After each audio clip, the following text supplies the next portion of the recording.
Meus amados, Feliz Natal, né? Feliz Natal a todos. É um momento importantíssimo da igreja cristã, um momento importantíssimo da humanidade, celebrar o nascimento de Jesus. Devemos ter clareza sobre o que é isso, devemos ter clareza. Natal é a celebração da vinda à terra do próprio Deus. Natal é a celebração de um evento impressionante.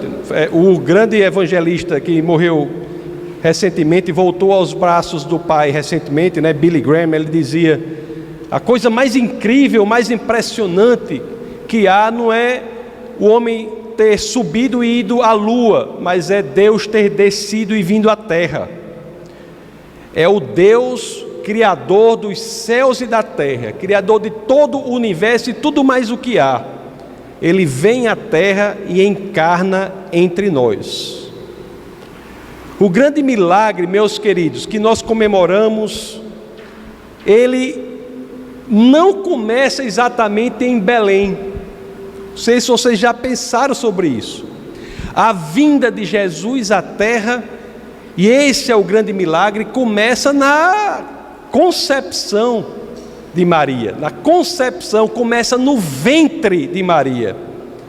Começa em Nazaré, quando Maria recebe a notícia e o próprio Deus toma carne, encarna no ventre de Maria. O anjo Gabriel, segundo nos ensinam as Escrituras, o anjo vai a Maria e diz que ela será a mãe do Messias. E essa história que comemoramos hoje, sobre a qual nós nos debruçamos hoje, é uma história incrível, singela, mas poderosa. É a história da vinda de Deus à terra, que começa ali no ventre de Maria. Então vamos ver quão impressionante e incrível essa história é. Para tanto, eu peço a vocês que abram as suas escrituras, é claro, assim querendo, no Evangelho de São Lucas, no capítulo 1. Vamos ler os versos 26 e 27. Vamos ver como Lucas registra esse momento. O grande Lucas, um grande intelectual, um dos evangelistas. As Escrituras, a Bíblia, tem 4 biógrafos de Jesus. Existem 4 biografias de Jesus: Mateus, Marcos, Lucas e João. E Lucas era um grande intelectual, inclusive foi aquele que mais escreveu no Novo Testamento. Foi Lucas. Paulo foi aquele que mais escreveu em termos de número de livros. Mas em quantidade de textos, se você pegar o Evangelho de Lucas e Lucas 2, que é o Atos dos Apóstolos, a quantidade de texto é impressionante e são textos incríveis. Só Atos mesmo, nós temos só nesse livro 84 fatos que são provados pela história ou pela arqueologia. É um livro de história de envergadura, de fôlego, um livro importantíssimo, o livro de Atos. Então vamos ao Evangelho de Lucas, no capítulo 1, versos 26 e depois 27. As Escrituras dizem assim, nós vamos ler aqui a biografia de Jesus, e a biografia começa já logo no ventre de Maria. É a encarnação de Deus na terra. E as Escrituras dizem assim: no 6º mês, Deus enviou o anjo Gabriel a Nazaré, cidade da Galileia. E o 27 diz: a uma virgem prometida em casamento a certo homem chamado José, descendente de Davi. O nome da virgem era Maria. Anjo Gabriel aparecendo é notícia bombástica. É notícia bombástica.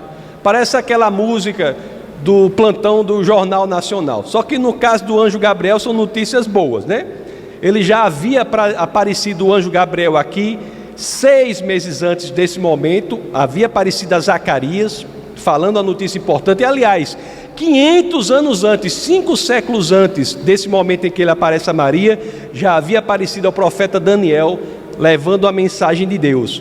E agora, meus queridos, era a vez de Maria. E ele aparecia para dar uma notícia igualmente grandiosa. Talvez uma das maiores notícias, se não a maior notícia já informada, já dada em toda a história da humanidade, porque o anjo aparecia ali para informar que o maior acontecimento que a humanidade já registrou e viria a registrar, iria acontecer ali, onde? No ventre daquela adolescente judia, no ventre de Maria. O maior acontecimento da humanidade, a encarnação do Deus Criador dos céus e da terra, ocorreria ali, no ventre de Maria. Meus queridos, se você pensar bem, você vai concordar comigo, nada pode se comparar à vinda de Deus à terra, meus queridos. E é interessante que quando nós pensamos sobre isso, que é objeto de nossa comemoração aqui no Natal, muitas coisas ao redor dessa história já nos ensinam muito.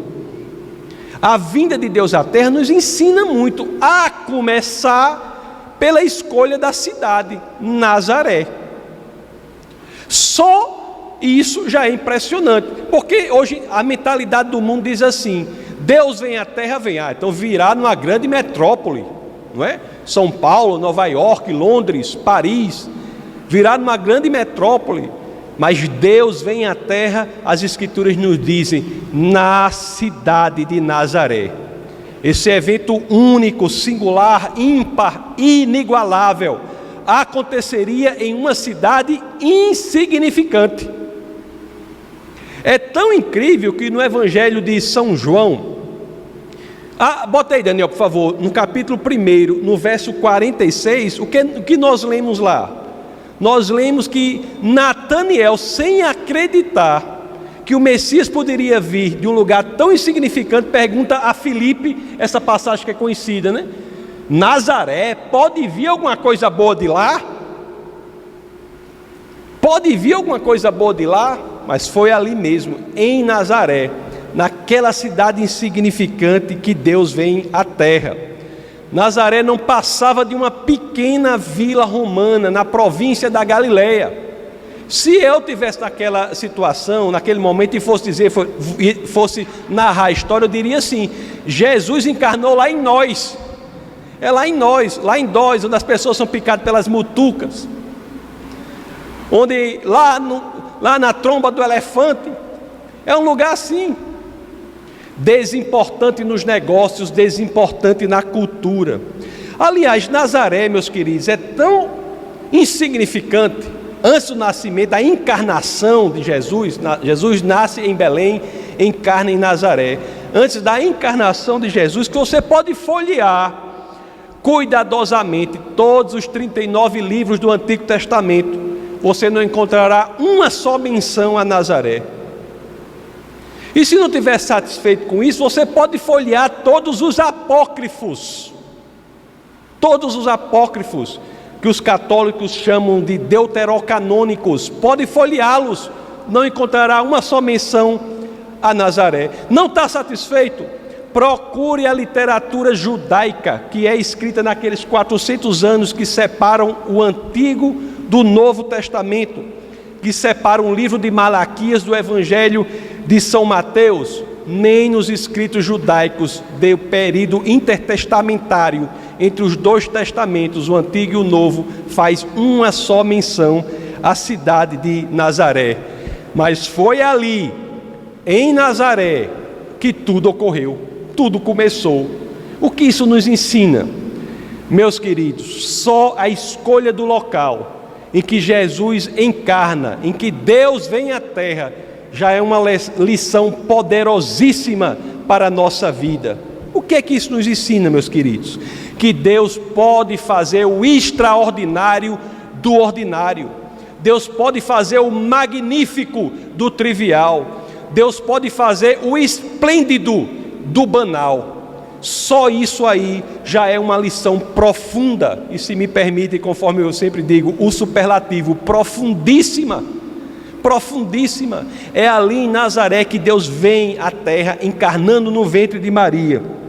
Muitos se acham envoltos em circunstâncias insignificantes e dizem assim: na situação em que eu vivo, eu não posso ser instrumento de Deus aqui na terra. Meus queridos, A ação de Deus não é pautada pelas circunstâncias. A ação de Deus é pautada pelo nosso desejo de obediência. E a simples escolha de Nazaré para ser palco da encarnação de Deus aqui na terra é um exemplo disso. Não importava o lugar em que Maria estivesse, meus amados, importava o seu coração em obedecer a Deus. Vamos pensar o quão incrível é essa obediência a Deus de Maria em aceitar esse chamado. O quão incrível é. Vamos pensar essa história da perspectiva de Maria. Voltemos aos versos 26 e 27 do capítulo 1 de Lucas. Vamos relê-los. O 26 diz: no 6º mês, Deus enviou o anjo Gabriel a Nazaré, cidade da Galileia. E o 27, a uma virgem prometida em casamento. Ela era prometida em casamento a certo homem chamado José, descendente de Davi. O nome da virgem era Maria. Imaginem, meus amados, queridos irmãos, a situação de uma jovem judia daquela época, prometida em casamento. Para os judeus, hoje é assim, quanto mais naquela época. Era uma ligação muito mais forte do que a ligação de noivado hoje em dia. Não tem comparação. Prometida em casamento era uma ligação fortíssima. Aliás, para quebrar uma promessa de casamento, era um processo equiparável ao divórcio. Maria ali, uma jovem, as escrituras não falam da idade dela, mas a tradição diz por volta de 16, 17 anos. Naquela situação, uma judia prometida em casamento recebe a presença do anjo. Ela deveria ficar apreensiva, com o que iria acontecer. O que o anjo vai dizer? É tão impressionante que, às vezes, quando nos deparamos com a situação, que o Senhor vai falar com a gente cresce em apreensão, ficamos meio assim. E o verso 28 de Lucas, que iremos ler, ele nos mostra o cuidado de Deus conosco. Pois antes mesmo de dizer, o anjo já a consola e lembra a ela de que no cumprimento do chamado de Deus para a nossa vida, nós não estamos sós. Olha o que o verso 28 diz: o anjo, aproximando-se dela, disse: alegre-se, agraciada. Maria ficou apreensiva. Anjo Gabriel apareceu. Eita, é bomba, é notícia. Ficou apreensiva e imediatamente vem o cuidado do Senhor conosco, O anjo do Senhor diz: alegre-se, agraciada, mude o seu ânimo. O chamado de Deus traz alegria. É para você se alegrar pela possibilidade de ser instrumento de Deus aqui na terra. Alegre-se. Por quê? Porque você não está só, o Senhor está com você. Outra coisa importante aqui, meus queridos, é que nós lemos, alegre-se, e você veja, agraciada. As escrituras se referem a Maria como aquela que recebe graça. Se você for ler isso em grego, conforme vocês sabem, o Novo Testamento é escrito em grego, o Antigo é escrito em hebraico, com algumas partes em aramaico. Aramaico era a língua diplomática da época. O Novo Testamento em grego, o Antigo em hebraico, com algumas partes em aramaico. E se você for ler isso em grego, agraciada em grego está assim no particípio passivo, como aquela que recebeu graça. Ela não é a fonte da graça, ela é a destinatária da graça de Deus. Assim como somos todos nós. Todos somos agraciados. Recebemos graça do Senhor para cumprirmos a missão que Deus nos dá aqui na terra. Se você, meus amados irmãos, se você sente dentro de você que Deus lhe chama a fazer algo maior do que você acha que pode fazer, você provavelmente está correto. Deus nos chama mesmo a fazermos algo maior do que pensamos que podemos fazer. Por quê? porque Deus nos dá uma missão, mas Ele caminha conosco. Nós não estamos sós. O que ocorre, a consecução, o sucesso da missão a que somos chamados, é fruto da caminhada de Deus conosco. E assim era com Maria, né? Deus está com você, está com você. Agora é claro, quando nós recebemos algo assim, não quer dizer que você fica tranquilo. A carne, ela nos leva a outros lugares, isso nos dá inquietude, quando toda a vida que temos que abrir mão do controle da nossa própria vida e confiar no Senhor, não é fácil. A fé é isso, essa é a luta que temos que lutar aqui na terra. É a luta de quê? De confiar no Senhor. Então isso nos deixa inquietos. A obediência a Deus, ela traz em nós que não temos a fé, temos que trabalhar a fé. Mas quando não trabalhamos isso nos traz um desafio.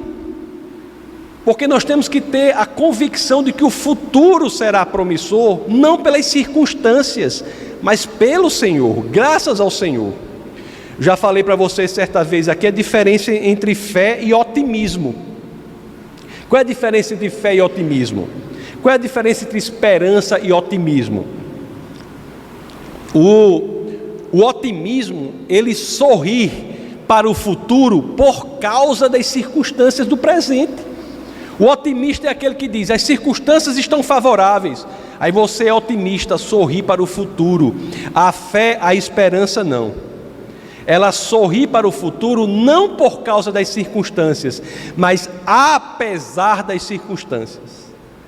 A esperança faz com que a gente possa sorrir para o futuro, não pelas circunstâncias, mas pelo Senhor, por causa do Senhor, porque o Senhor está conosco.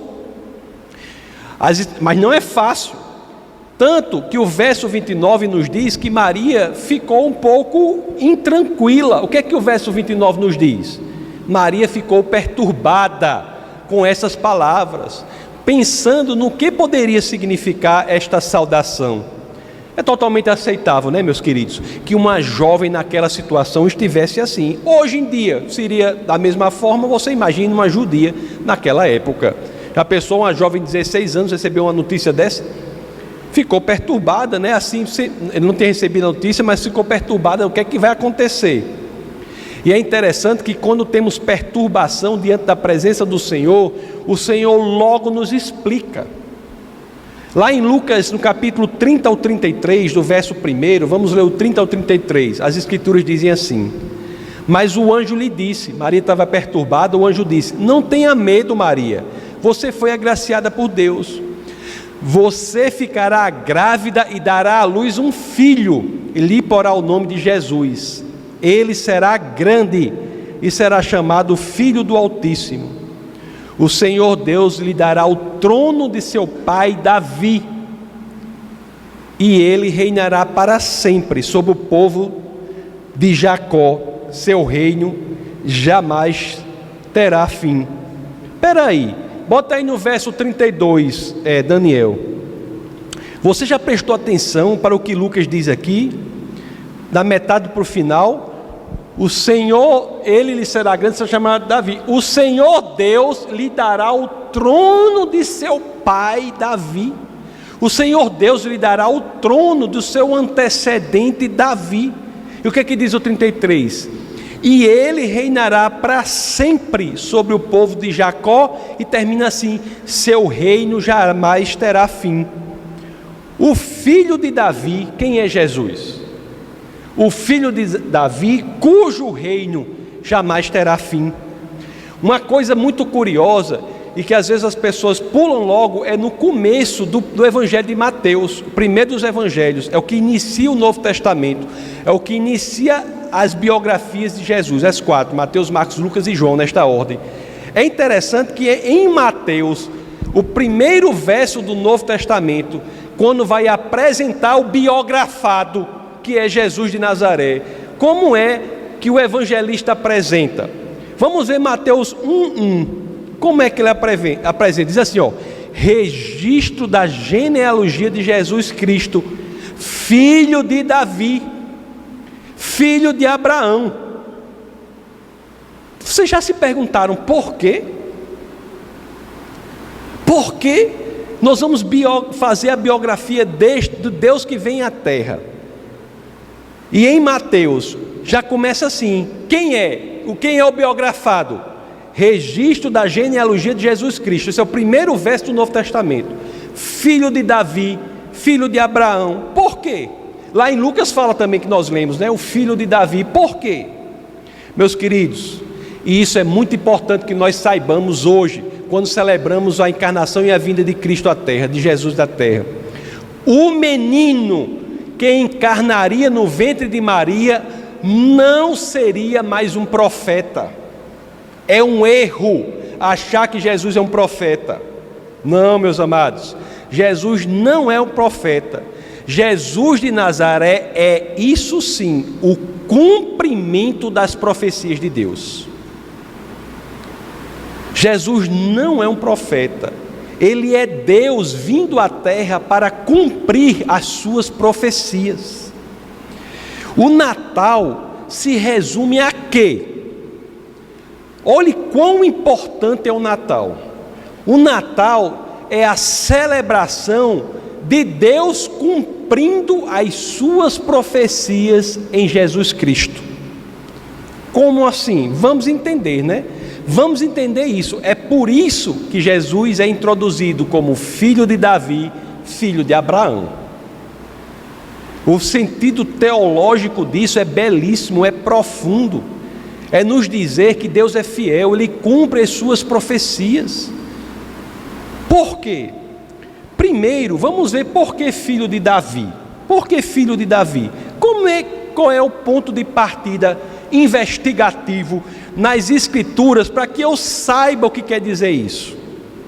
Ora, o ponto de partida é o quê? É ver nas Escrituras o que é que Deus promete a Davi sobre seu filho. Vamos ver o que é que Deus promete a Davi sobre seu filho. E aqui nós vamos ver uma passagem das Escrituras que talvez seja uma das mais mal entendidas, ou mal compreendidas. Está na 2 de Samuel, no capítulo 7. Vamos ler do verso 12 até a metade do verso 14. Essas Escrituras que vamos ler registra o que Deus diz a Davi sobre seu filho. Vamos ver o que diz. Muita gente de forma errada pensa que essas Escrituras estão se referindo a Salomão. Vamos ver se é Salomão mesmo. Olha o que as Escrituras dizem. Quando a sua vida chegar ao fim, tá Deus falando a Davi, né? Quando a sua vida chegar ao fim e você descansar com os seus antepassados, escolherei um dos seus filhos para sucedê-lo. Aí o povo, epa, é Salomão. Um fruto do seu próprio corpo, e eu estabelecerei o reino dele. Epa, Salomão. E o que é que diz o 13? Será ele quem construirá um templo em honra ao meu nome. Pronto, é Salomão. É Salomão. Mas aqui vem a informação que tira Salomão dos candidatos a serem aquele a que esse verso se refere. Porque as Escrituras dizem: e eu firmarei o trono dele para sempre. Eu serei seu pai e ele será meu filho. Meus queridos, não é Salomão. Nós sabemos o quê? Sabemos que o filho imediato de Davi foi Salomão. Sabemos disso. É verdade, conforme eu disse, que foi Salomão quem construiu o templo em Jerusalém, inclusive com o material que havia sido coletado pelo seu pai Davi.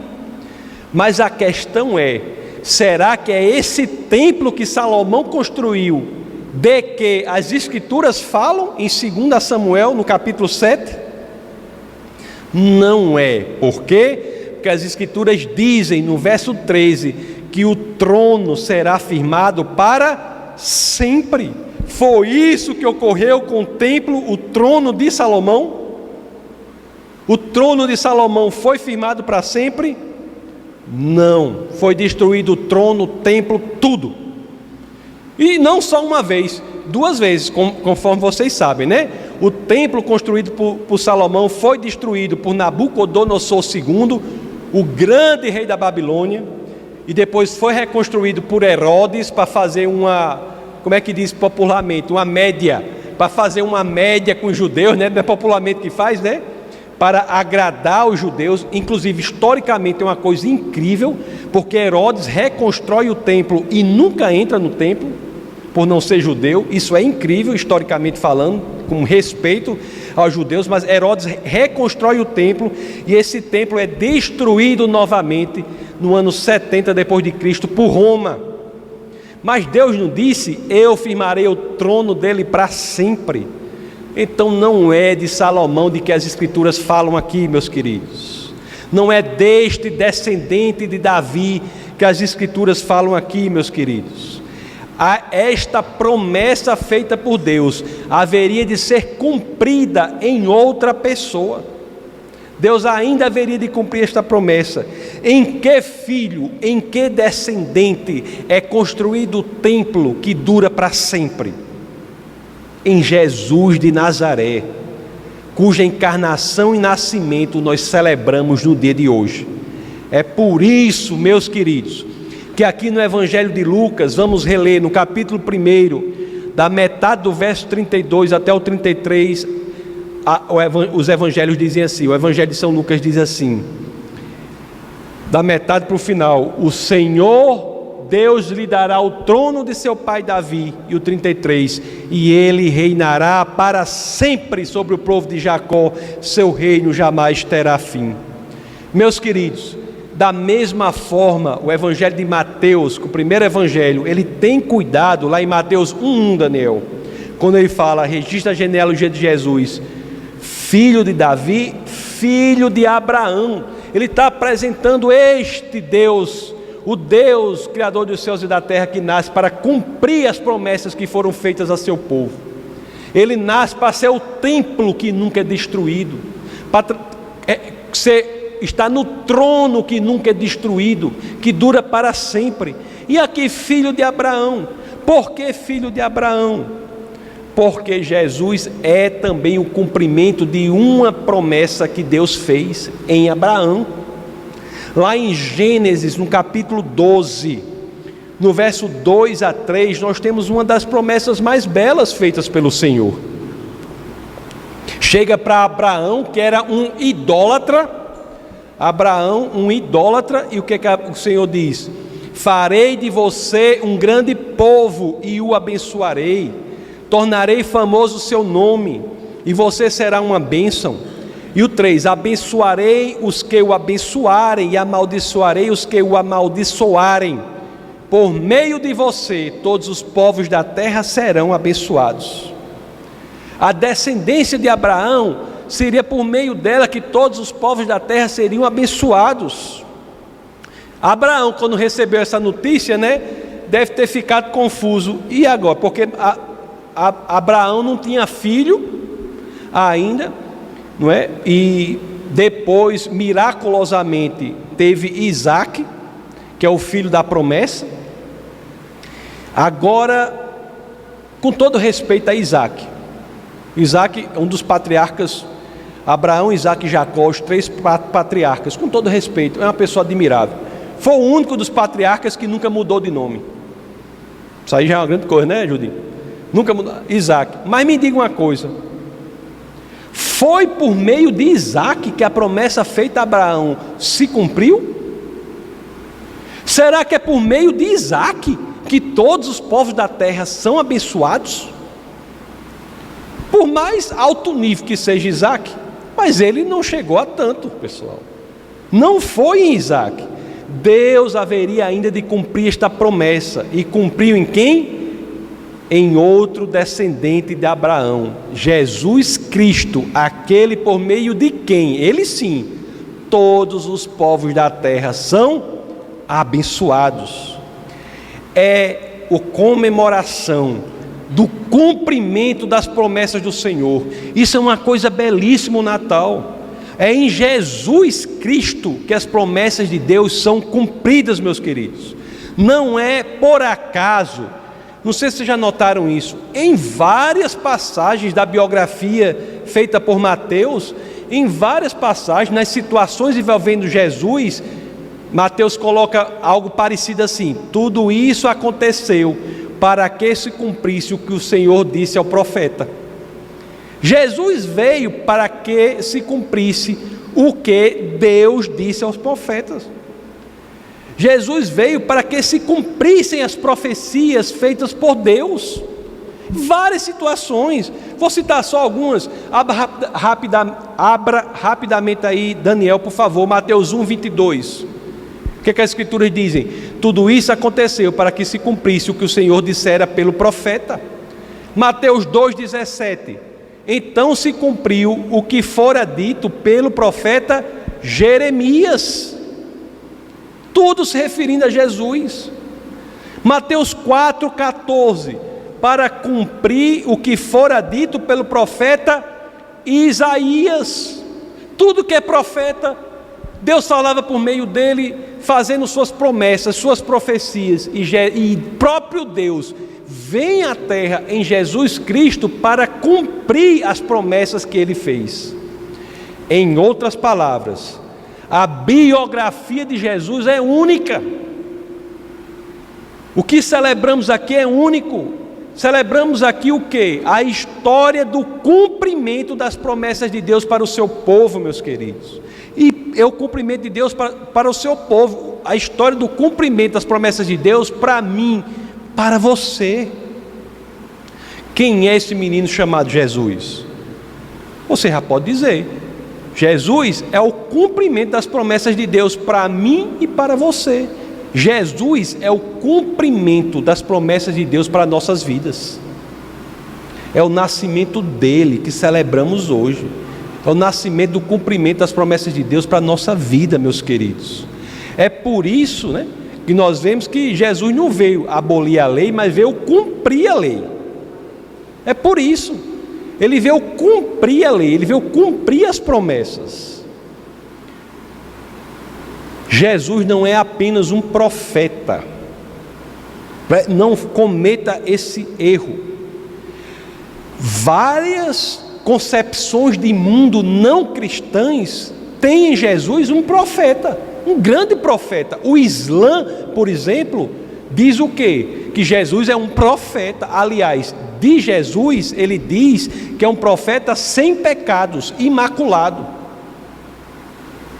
Mas não, Jesus não é um profeta. Jesus é Deus que vem à terra para cumprir as profecias. O profeta fala das promessas de Deus. Jesus não, ele veio para cumprir os profetas. É fácil entender isso? Para alguns não, nem é hoje e nem foi antes. Lá em Mateus 16, no capítulo 13 até o 16, nós vemos um mal entendido sobre isso. As pessoas não estavam entendendo que Jesus não era um profeta, não estavam entendendo que Jesus não é um profeta, que Jesus é Deus que vem à terra, é o Cristo, é o Messias. Olha o que as escrituras dizem. Chegando Jesus à região da Cesareia de Filipe, perguntou aos seus discípulos: quem os outros dizem que o Filho do Homem é? Aí o 14 diz assim, eles responderam: olhe só, que eles acharam que Jesus era um profeta. Aí disseram assim: alguns dizem que é João Batista, outros Elias, e ainda outros Jeremias ou um dos profetas. Aqui só tem profeta, João Batista, o primeiro profeta do Novo Testamento, e os outros lá. É João Batista, é Elias, é Jeremias ou um dos profetas. Aí Jesus continua: e vocês? Perguntou ele: quem vocês dizem que eu sou? Aí Simão Pedro, ele acerta o gol. Ele diz: tu és o Cristo, o Filho do Deus vivo. Ele não é um profeta, ele é o Cristo. Jesus não representa Deus, Jesus apresenta Deus. Ele não é uma representação de Deus, ele é o próprio Deus. Isso é importante, isso muda tudo na nossa teologia, tudo. Era do Filho de Deus, do próprio Deus, que a Virgem Maria engravidaria. Foi isso o que o anjo explicou a Maria, né? Porque Maria ficou preocupada, porque o anjo disse: você vai engravidar. E Maria: e como? Como, se eu nunca tive relações sexuais? Como é que eu vou engravidar? Aí o anjo explicou: minha querida, você vai engravidar do próprio Deus. É Deus. É isso que desde a encarnação está sendo explicado. Não é um profeta, não é alguém que vai falar por Deus, é o próprio Deus. Lá, vamos voltar para a história de Lucas, a narrativa de Lucas, no capítulo 1, verso 34 e 35. Porque Maria está nessa coisa. E aí? Aí diz, ó, perguntou Maria ao anjo: como acontecerá isso se eu sou virgem? Aí o anjo explica, né? Vai explicar, em outras palavras, o anjo vai dizer assim: minha querida, não é uma concepção e um nascimento como outro qualquer. Nunca aconteceu nada assim e nunca acontecerá novamente. Porque o anjo diz assim, o anjo respondeu: o Espírito Santo virá sobre você, e o poder do Altíssimo a cobrirá com sua sombra. Assim, aquele que há de nascer será chamado Santo, Filho de Deus. É isso que celebramos. O que é que o anjo está dizendo assim?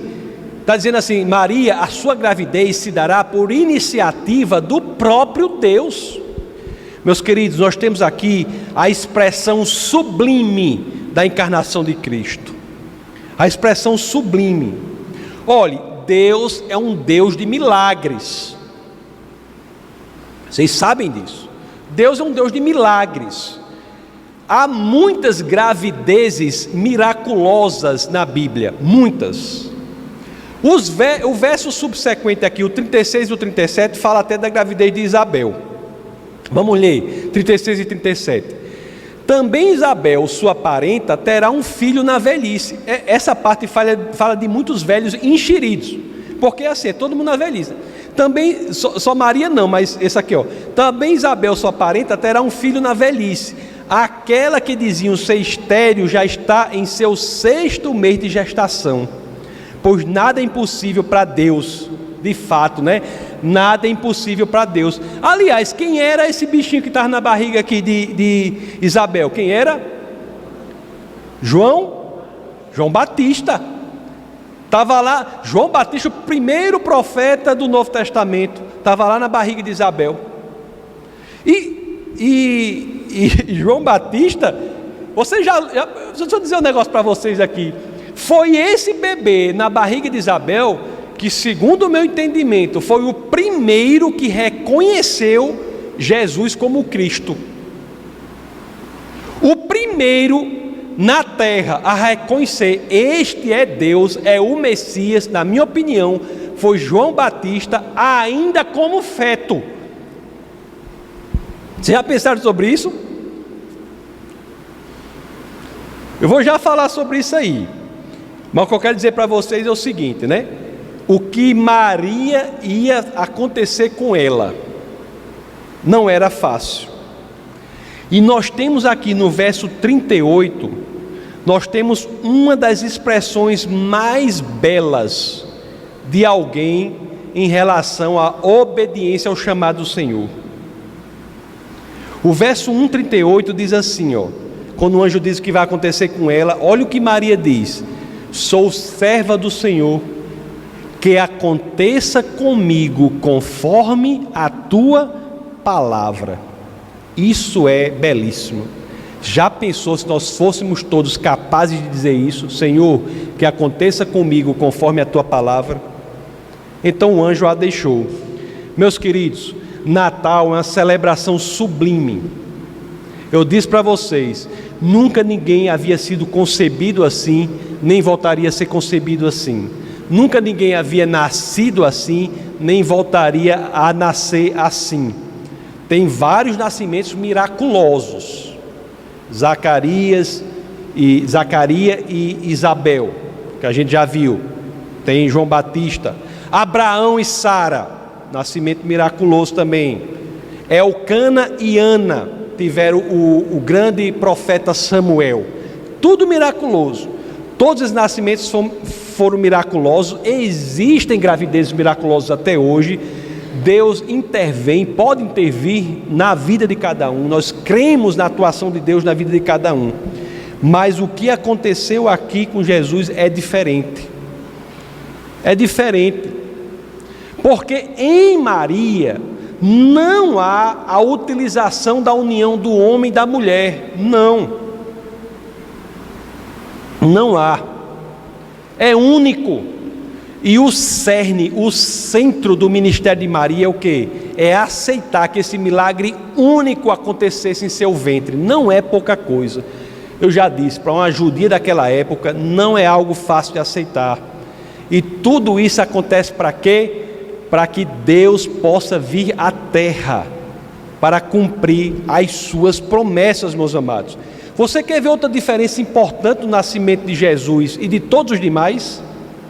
Por exemplo, eu quando fui concebido, minha vida começou ali. Cada um é assim. Na concepção inicia-se a vida, mas a de Cristo não. A vida daquele menino não se iniciou na concepção, não. A vida de Jesus Cristo não se iniciou na concepção como se iniciam as vidas de todas as demais pessoas, não. Por quê? Porque Ele é Deus, é o Cristo que sempre existiu. Lá em João, no capítulo 1, verso 1, que a pastora leu no começo, diz o quê? No princípio era aquele que é a palavra, e em grego era o Logos. No princípio é aquele que era Deus. Ele estava com Deus, ele era Deus. E lá em João 1,14, porque o João 1,1 fala da concepção, João 1,14 fala do nascimento. Aquele que é o Logos tornou-se carne e viveu entre nós. Tornou-se carne, concepção, viveu entre nós. Vimos a sua glória, glória como do unigênito vindo do Pai, cheio de graça e de verdade. Natal não é a comemoração do início da vida de Jesus, não. Outro erro. Não é a comemoração do início da vida de Jesus, não. Jesus, ele sempre existiu. Natal é a comemoração da vinda à terra daquele que existia antes do tempo. Nós temos que ter Jesus no lugar que ele deve estar.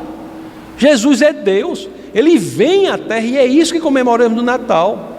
Jesus é o Deus que vem à terra, e é importante que nós saibamos. Por quê? Por que é tão importante tudo isso que falamos? Por quê? Por quê? Porque veja bem, se você pensa que Jesus é uma grande pessoa, foi um grande professor, um grande rabi, um grande rabino, um grande exemplo, mas se você não pensa que Jesus é Deus, você não consegue fechar a teologia da Bíblia, você não consegue entender o Novo Testamento. Por quê? Se Jesus, é pelo fato de Jesus ser Deus, de ser o Deus que vem à terra, que tudo no Novo Testamento faz sentido. Ele é como C.S. Lewis dizia, ele dizia assim: é como você acorda de manhã, você acorda, abre os olhos e diz, está de manhã, mas você não está vendo o sol, mas é graças ao sol que você vê tudo mais que existe. Jesus é como o sol, é graças a ele que damos sentido a toda a teologia do Novo Testamento. Ele é o sol que clareia toda a teologia neotestamentária, do Antigo Testamento também, mas principalmente do Novo Testamento. Por quê? Por ele ser Deus é que nós podemos dizer, é por isso que nós pregamos aqui. Em Jesus você encontra o que o mundo não pode oferecer. Por que nós pregamos isso? Por que eu tenho a convicção plena de chegar aqui e dizer para você, o que o mundo não lhe oferece, esse vazio que você tem dentro de si, que nada no mundo consegue preencher, porque muita gente fala do problema do sofrimento, é um problema real, mas já ouviram falar no problema do prazer? Pessoas que podem se proporcionar tudo que o mundo pode oferecer, mas mesmo assim dentro de si está um vazio. Por quê? Porque esse vazio só pode ser preenchido por algo de outro mundo. É por isso que nós dizemos que Jesus preenche isso aí, porque ele é de outro mundo, ele é Deus. Tem uma história, eu sempre conto aqui, de um grande jogador de futebol americano que foi campeão do Super Bowl, que é a final do campeonato americano lá de futebol americano lá. Rapaz, o cara foi campeão do Super Bowl, foi eleito o melhor jogador, o MVP, o melhor jogador da temporada, é o máximo para eles lá. Aí foram fazer entrevista com ele e disseram para ele assim: fulano, como é que você se sente diante disso tudo? Aí ele foi honesto o suficiente para dizer: nunca me senti tão solitário, tão vazio. Por quê? Porque tudo o que o mundo pode oferecer, ele viu que não era suficiente para que ele preenchesse aquele vazio dentro dele. Não é por outra razão que depressão, ansiedade não são exclusivos, mas são primordialmente doenças de pessoas que têm recursos financeiros. Primordialmente. A classe, o extrato social que mais sofre com depressão é aquele que tem dinheiro. Por quê? Porque se deparam diante da realidade dura de que o mundo não pode preencher o vazio. Só pode preencher esse vazio o que vem de outro mundo. E nós podemos dizer: é Jesus. Por quê? Porque Jesus é Deus. É por Jesus ser Deus que eu posso ter a convicção de dizer: Jesus pode construir a ponte entre o outro mundo e este mundo, pode nos reconectar com Deus. Por quê? Porque Ele em si é Deus. É por Ele ser Deus que nós podemos pregar com convicção: é a salvação para este mundo. Porque Ele não é deste mundo, Ele é Deus. É por Ele ser Deus que dizemos: Ele joga a boia da salvação. Você pode escolher viver a eternidade no paraíso, se você escolher seguir Jesus Cristo. Por quê? Porque Jesus não é apenas mais um homem, pessoal. Não é um profeta, não é um grande professor, não é um pregador fabuloso, não é um exemplo de moralidade. Nada disso qualifica ninguém para ser a saída dos problemas existenciais mais profundos. Nada disso, por melhor que seja. O que qualifica Jesus para ser a saída é: Ele é Deus. Ele é Deus. E é interessante que Jesus é Deus e escolhe vir como homem. Ele é homem e é Deus. E aqui nós também celebramos, e é uma coisa importante, né? Nós celebramos a vinda de Jesus como homem. É isso que celebramos. Olhe, muitos quando pensam sobre isso, às vezes não se dão conta. Mas para nós, tão importante quanto Ele ser Deus, é Ele ter vindo como homem. E essa é a celebração do Natal. Por quê? Eu já disse que como Deus, Jesus pode reconstruir a ponte entre o homem e Deus. Mas como homem, foi que Ele se qualificou para receber a conta pelos nossos pecados. Foi como homem que Ele pôde nos substituir, ser o nosso substituto. Eu, quando ensinava Direito Processual Coletivo na Universidade Federal, aqui na UFRN, eu aproveitava a aula para dizer: substituto processual, né, no Direito Coletivo é como Jesus. Jesus é o nosso substituto processual. Ele nos substitui. Ele se qualifica pela lei para nos substituir. E Jesus se qualifica por quê? Porque Ele vem como homem. Lá em Romanos, no capítulo 6, no verso 23, as Escrituras dizem: pois o salário do pecado é a morte. Romanos 6, 23. Mas o salário do pecado é a morte, mas o dom gratuito de Deus é a vida eterna em Cristo Jesus nosso Senhor. E apenas como homem Ele poderia pagar esse preço. O Natal é uma celebração fabulosa. E me deixe dizer algo mais aqui, meus queridos.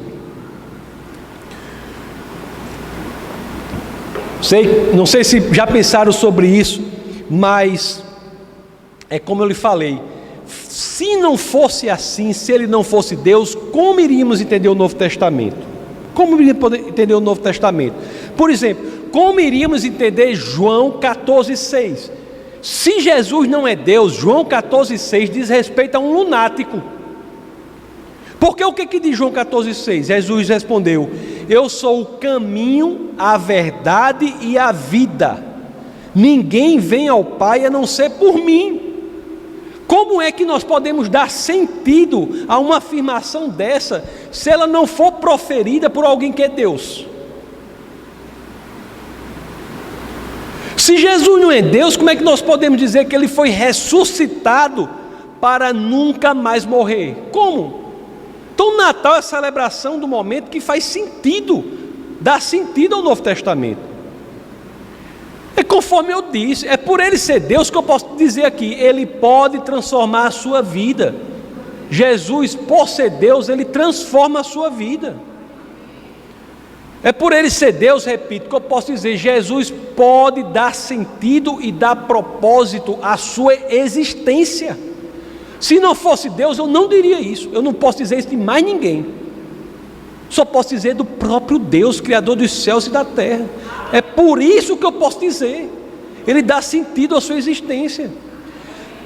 Como é que eu posso ter a coragem de chegar aqui e dizer assim: ei, Jesus pode ser a cura para o problema da sua alma, basta que você queira. Ele pode trazer a cura para a sua alma. Por que eu posso dizer isso com convicção? Eu não posso dizer isso de homem nenhum. Por mais que um homem queira, se não for Deus, ele vai se espremer todinho, vai espremer os olhos, vai fazer tudo, vai rolar para um lado, vai rolar para outro, fazer a munganga que for. Mas se não for Deus, eu não posso dizer isso. Eu só digo de Jesus com convicção porque Ele é Deus. É por Ele ser Deus que eu posso dizer assim: Jesus pode trazer cura para o seu corpo, independentemente da doença que você tenha, seja uma gripe até uma doença gravíssima. Para Jesus é indiferente. Por quê? Porque Ele é Deus. Se não fosse Deus, eu não teria coragem de dizer isso. Eu ia ficar totalmente envergonhado de dizer isso. Porque eu não tenho nenhum problema de dizer isso em qualquer ambiente, em qualquer lugar. Porque Ele é Deus. É por Ele ser Deus. E é isso que comemoramos no Natal, a vinda de Deus, que nós podemos dizer assim: Ele é a solução para qualquer que seja o seu problema. Ele é a saída para a sua depressão, Ele é a saída para a sua tristeza, Ele é a saída para a sua ansiedade. Se Ele não fosse Deus, nada disso faria sentido, meus queridos. Tudo encaixa, por quê? Porque Ele é o Deus encarnado. Jesus é Deus. É por Jesus ser Deus que Ele se traduz em esperança para as nossas almas. É porque Ele é Deus. Nele nós somos salvos. Não apenas salvos, nele nós somos transformados. Por que tantos testemunhos na igreja há de pessoas que são radicalmente transformadas? Quem poderia fazer isso senão o próprio Deus? Senão o próprio Deus. É nele que nós encontramos esperança nesse mundo fragmentado e sem sentido. É nele que nós olhamos para as peças de quebra-cabeça aqui, tudo bagunçada, mas nele olhamos para tudo isso e vemos o quê? A imagem completa, como fosse a tampa da caixa do quebra-cabeça, a imagem completa realizada no paraíso. Por quê? Porque Jesus é Deus. Celebrar o Natal, meus amados, é celebrar o Messias, é muita coisa, é celebrar o Cristo, celebrar não só pelo que Ele é, mas celebrar pelo que Ele fez por nós. Meus amados, no Natal, nós celebramos, nós trazemos à memória a data em que o Filho de Deus se torna homem, para que nós, filhos dos homens, possamos nos tornar filhos de Deus. É no Natal que nós celebramos essa possibilidade, é o início do ministério dele, que ele vem, encarna, nasce, morre em nosso lugar, e nós, filhos dos homens, graças ao que o Filho de Deus, ao se tornar homem, fez, podemos nos tornar filhos de Deus. É apenas e unicamente, meus queridos, eu tenho que dizer a vocês, com esse entendimento, que verdadeiramente, sem nenhuma hipocrisia, nós podemos dizer Feliz Natal. Apenas assim. Fora disso, são palavras. É como Polônios, disse, vocês já leram Hamlet, de Shakespeare? Está lá Hamlet, aí Polônios chega para Hamlet e diz assim: o que você lê, meu senhor? What do you read, my lord? Aí Hamlet responde: palavras, palavras, palavras. A única maneira do Feliz Natal ter conteúdo verdadeiro, sair da superficialidade do que Polônios disse a Hamlet respondendo, do que Hamlet respondeu a Polônios, palavras, palavras, palavras, é quando nós entendemos que foi Deus que encarnou e veio à Terra. Vamos orar.